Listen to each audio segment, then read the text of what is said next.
we were cracking up laughing because he was just running around the stage being like, Samuel, Samuel, like trying to, you don't remember any of this. Okay.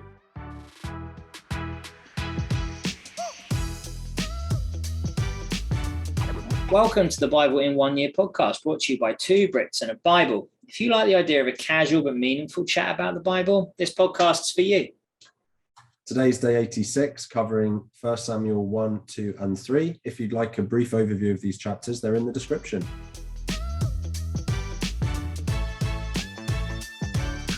Nice. Yeah. It keeps catching me off guard because I'm used to, like, when you're giving the brief overview, reading through it, but you know, we understood that it's information that you can just read for yourself, you lazy bums. So go do it. Unless you can't read, and I apologize for that comment. Anyway, so as we usually do, kicking off with a bit of a summary on 1 Samuel. So with 1 Samuel, essentially they are estimating that it was written somewhere between, or in the period of 1100 BC to 930 BC. So into that 1,000 years leading up to the Jesus. And a lot of it is kind of giving the overview of God's view on pride and how he dislikes pride. I mean, you take a look at Saul, which is effectively the biggest example of don't let your gifting take you where your character can't keep you. On the flip side of that, you see Samuel, you see David, who are just so humble, continually running back to Jesus, really. And yeah, that's a bit of the gist of it, really. A bit of a shorter one today. We'll get into the rest of it as we go. Yeah, absolutely. It's still very useful to know that. So yeah, I'll dive into 1 Samuel, 1 Samuel. Comment below if you're a 1 Samuel or a 1 Samuel kind of person. I quite like 1 Samuel. I don't know. But anyway, to Hannah, he gave a double portion because he loved her, though the Lord had closed her womb. Mm-hmm. I just said with that, sometimes God has other plans for us than we want, but learning to be patient, learning to be on God's timing, that's something that I'm working on so much in this season. And it's just good to see that, you know, this happens continuously through the Bible. Yeah. And it always works out better because of God. Yeah. No, for sure. I thought you were still going. I was like, oh. No, sorry. No, you were settling in. You thought I was going to do an anecdote and, you know, take the people on the journey. No, sorry. In that same 1 Samuel, 1 Samuel 1 verse 5, the whole Hannah, he gave a double portion. I quite liked it because it was this idea of God not looking at what we can give him, right? Elkanah wasn't saying, like, I don't need a son. You don't need a son from me because we have each other, which is really sweet. Obviously, he's so on the ball, realizing she's feeling left out by giving her a double portion, which is really nice. But at the same time, just completely misses the point of a grieving, desperate woman just wishing for a son by being like, aren't I better than 10 sons? It's like, ooh. Comment that didn't need to be made there, but yeah, absolutely. But it's an interesting thought because I would sort of almost argue that no, I don't think that a husband would love his wife more than 10 sons and vice versa, probably.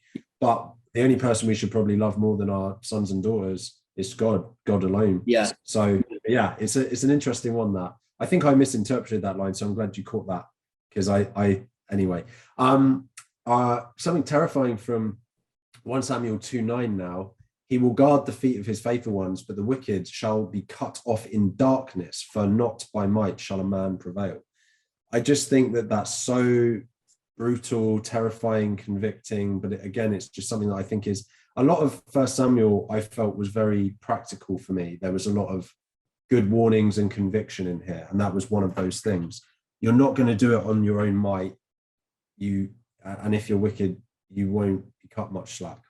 Yeah, so absolutely. Pretty deep. Yeah. And sometimes the Bible does tell us things like that are convicting. And I quite like that. I have to be honest. I quite like We need it every now and again, don't we? It's that whole iron sharpens iron thing. It hurts, but it's actually so necessary. And again, it really helps us with humility when people are calling us out on things that aren't comfortable, to know that actually I have to swallow a bit of pride there.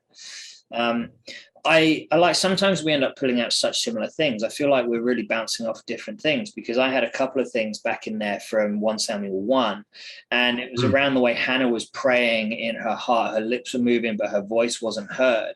It's just her being genuine.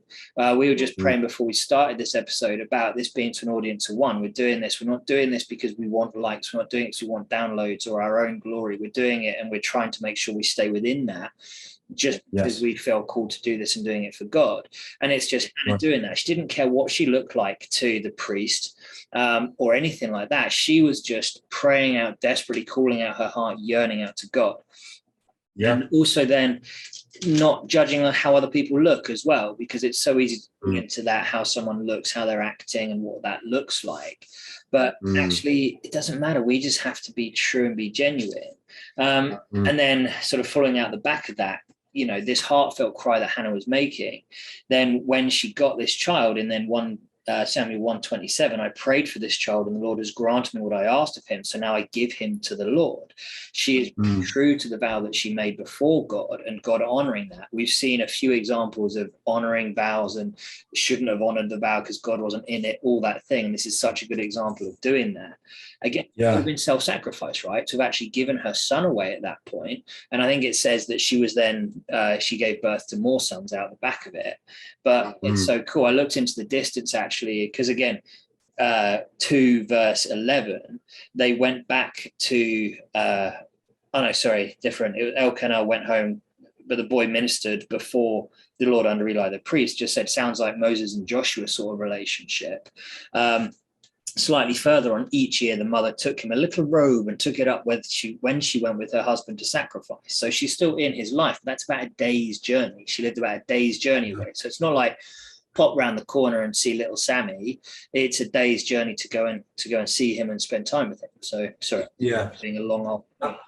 No, there's a lot of good stuff in there, man. I completely agree with what you were saying, and like you said, today we don't actually have much that we're bouncing back and forwards as much. But I suppose one thing that I liked was in these days there was no frequent vision. So before Samuel, it feels like there's not many sort of conversations happening between the people and God and so on.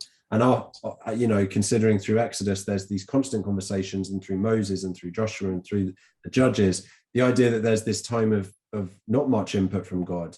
And I just thought that was really interesting. And it kind of reminds me of modern times, that it may not even be that there wasn't a lot of God still. Like we talked about how God is there through Ruth and putting his hand on everything, just isn't explicitly said. That to me is like modern times to some extent. Like God is everywhere still all the time, but people just don't have ears to hear and eyes to see, sort of thing. So that was kind of cool. For sure. One, changing the gear completely and being self-indulgent. 1 Samuel 3:10, Samuel, and Samuel said, speak, for your servant hears. This might mean nothing to you because we have different memories of primary school, but this is from a school play that we did. Philip Coleman, shout out to Philip Coleman wherever he is and what's going on. He played the role of God, and he was embodying God. And I remember we were cracking up laughing because he was just running around the stage being like, Samuel, like trying to. You don't remember any of this? Yeah, there you go. So this is a fond memory of my childhood, or our childhood, but you just don't remember it. Yeah, apparently so. That's unreal. I had no idea about that. Chatting just briefly a second ago about sort of God's hand on this, not quite so frequently. However, in 1 Samuel 2:25, for it was the Lord's will to put them to death, talking about Eli's sons. Now, that I was like, well, okay, hold on. This might be a Josh question because I think it's outside of our pay grade. One thing I just thought of was, I wonder if the kids had done evil, but not such evil that disqualified them from heaven. So God was like, I'd better bring them to heaven now before they can really throw this away. Because you said previously, God isn't capable of killing people, just moving them from one plane of existence to the next, which is a really valid point. I know you got it from a apology. Frank Shrek Frank Turek's apologetics. Exactly. So yeah, it's quite cool. The one thing I got out of the point in there with the audible word of God and Samuel keep running to Eli is our 18-month-old at the minute. She is a nightmare for not sleeping through. How exhausted must Eli have been? Like eventually just shut up and ask God, mate, let me sleep. Yeah. Yeah, absolutely. Very quickly, actually, you know what, we'll do this tomorrow. I've got a point. Right, smashing. Well, tomorrow's readings are going to be 1 Samuel 4, 5, 6, 7, 8. So why don't you beautiful people pick up your Bible and get on reading? In the meantime, please consider joining us on social media at 2 Brits and a Bible and sharing this with someone to help spread the word of God.